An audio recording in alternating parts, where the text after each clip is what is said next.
Good afternoon and welcome to the Midday News. Here's what we have in the bulletin. Search still on for elderly woman swept away by flood waters on Tuesday. National Works Agency conducting assessment following heavy rains yesterday. And later in sports, Kyron Pollard retires from international cricket. I'm Anthony Lugg. Here are the details. And we begin with Communications Manager at the National Works Agency, Stephen Shaw, says most of the roads in St. James that were affected by yesterday's heavy rains have now been cleared. However, he says the NWA is still conducting evaluation. We are still going through and doing our assessments in the parish of Hanover. There are two areas that we're looking to give some attention. That's by the Riley River and the Kew Bridge as well.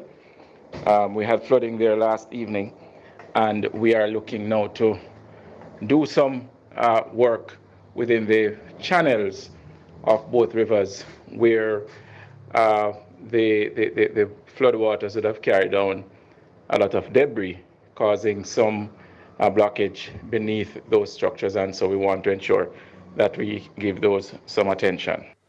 A flash flood warning remains in effect for Portland, St. Mary, St. Anne, Trelawney, and St. James. A flash flood watch is in effect for all other parishes.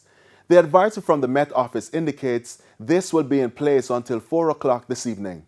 The warnings are due to a trough which is expected to remain in the vicinity of the island for the rest of the week. This means Jamaicans should expect periods of showers and thunderstorms and occasional gusty winds across sections of most parishes and especially during the afternoon.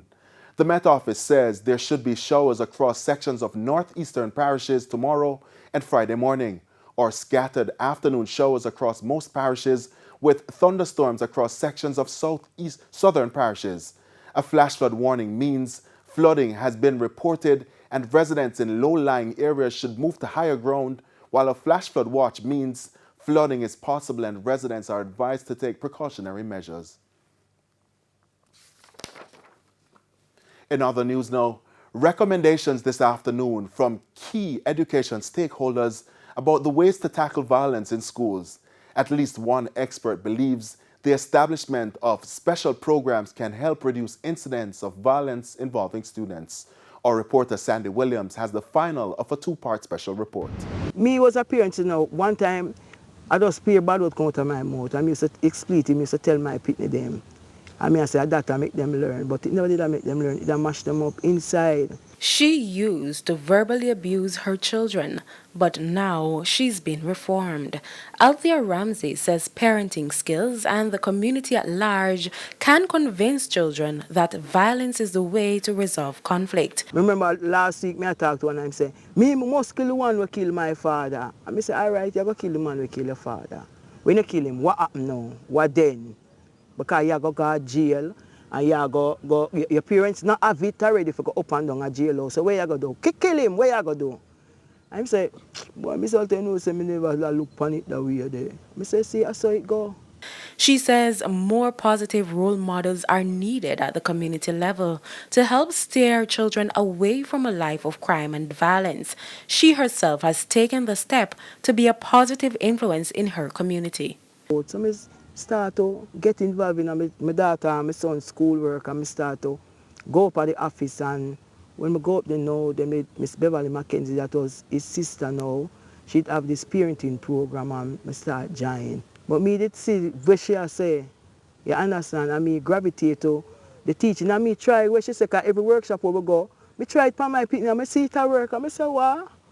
I go something this. Psychologist Dr. Patrice Charles notes that the lack of positive influence in the communities give room for gangsters to recruit children even while they are at school. We're seeing a lot of gangs in schools. Again, it's not new, but they're more visible now. They're a lot more. They're braver. They're not listening to teachers. They're not afraid of being seen, and so, of course, no one wants to be ganged and beaten at school. And so there is pressure. There is pressure too, just as much pressure in communities where children are forced into gangs.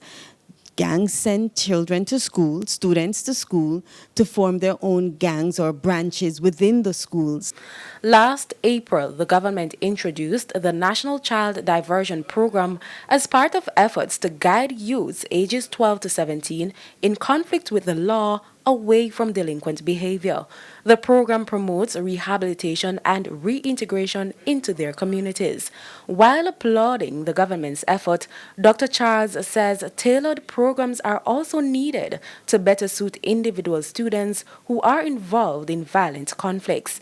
I'm not saying that you're going to be able to help everyone. However, if you make an effort to get into the communities and provide the right type of programs based on the community, it can't be just a one-size-fits-all. You have to have those individuals those social workers that can go in and assess the needs of the community. Meanwhile, Ms. Ramsey is making an appeal to other parents as well as students. No follow nobody. No be no follow back. Stand up and be your own, you individually. You don't make nobody define you. Because yes, them love define you. You define yourself. And you be the change you want to see in a society. No make no subject be taboo. You try break it down, because sex and something like a taboo where people don't like talk about. Talk to them. Tell them. Be your daughter best friend. If you're not aware of fatherless, the father them gone. Say, listen now, get a man where you know in the community. It's to go to church people there. Look on them, talk to them, turn them. Sandy Williams, TVJ News. And it's time for a break, but stay with us. More stories when we return. Welcome back to Midday News. Thanks for staying with us. We go now back to yesterday's flooding. The search is still on for an elderly woman after the vehicle she was traveling in was swept away by flood waters in Montego Bay, St. James last evening. The car was found this morning. Jamaica Maitland is in St. James and now reports. Jamaica. Thanks, Anthony.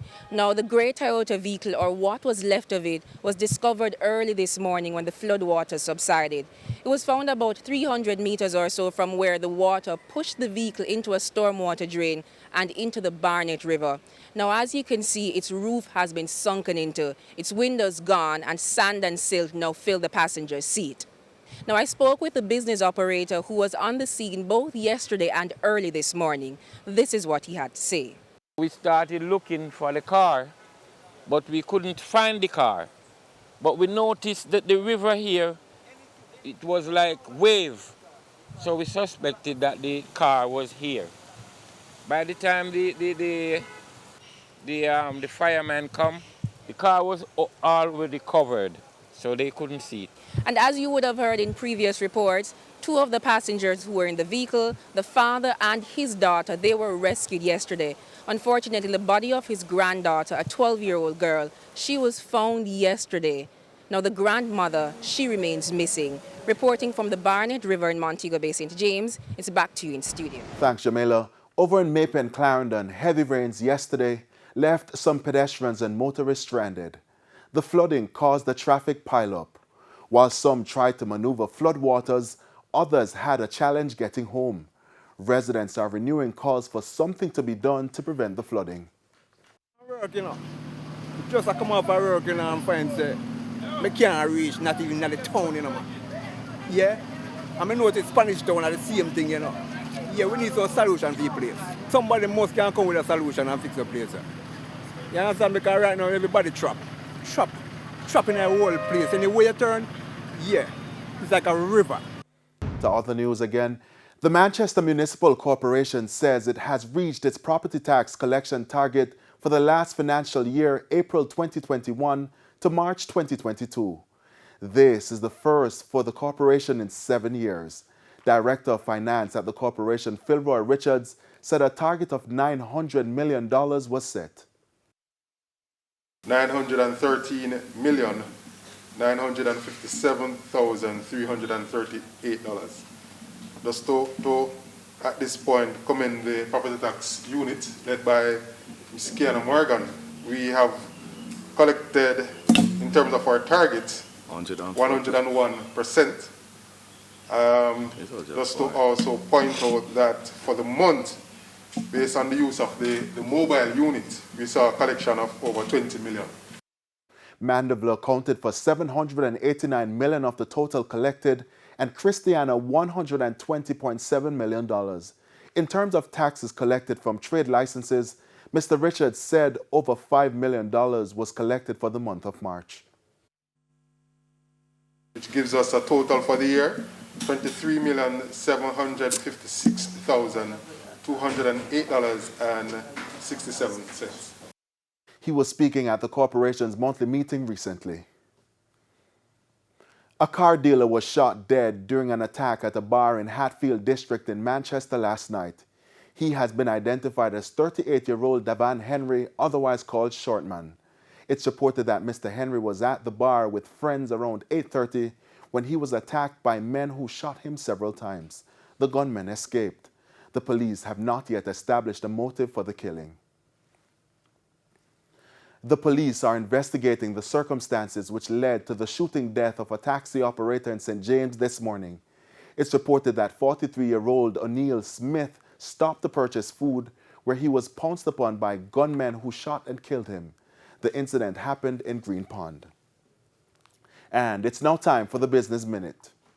Distributors of Jamaican products in the US, Canada, and the UK say demand for Jamaican-made items is high, but exporters must meet the standards required for entry into the different markets. Overseas distributors are therefore urging local manufacturers to provide products with long shelf life and world-class packaging to maintain and increase their market share. The Melrose Village and Yam Park in Manchester will officially relaunch under new management during the Jamaica 60 celebrations in August.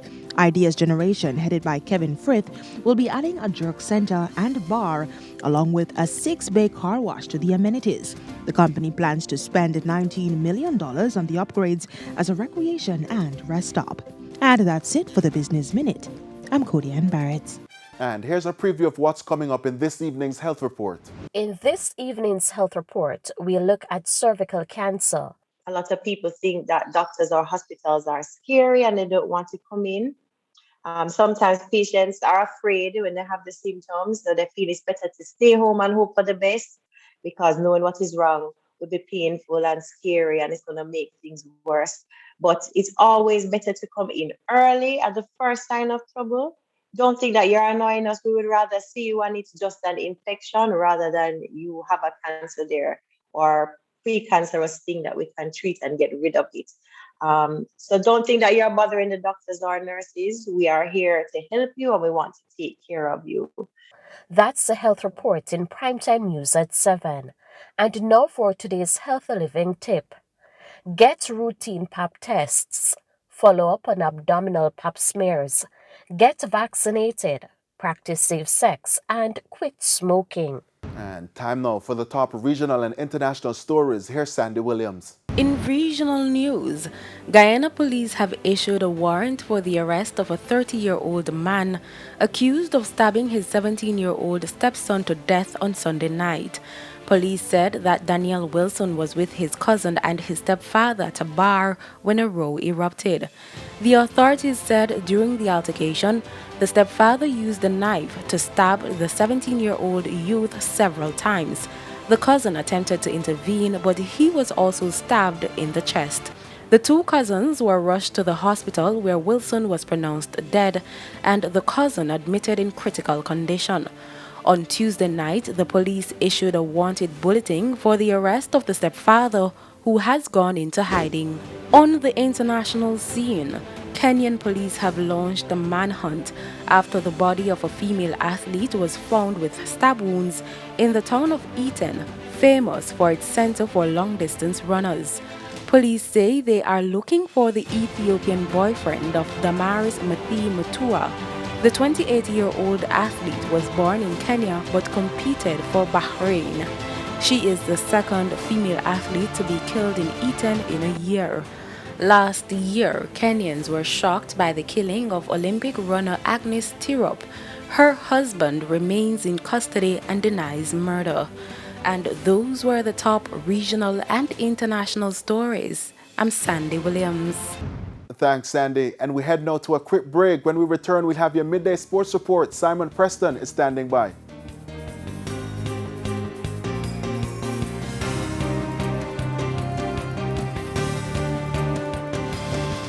Welcome back. It's now time for Midday Sports. I'm Simon Preston. West Indian all-rounder Kieron Pollard has retired from international cricket. The 34-year-old made the announcement via Instagram a short while ago. Pollard did not reveal a reason for stepping away from international cricket. However, he expressed gratitude for the 15 years he spent representing the Caribbean side. Pollard was a member of the West Indies squad that won the T20 World Cup in 2012 in Sri Lanka. Jamaican basketballer Kofi Cockburn has revealed that he will be entering the 2022 NBA draft in the summer.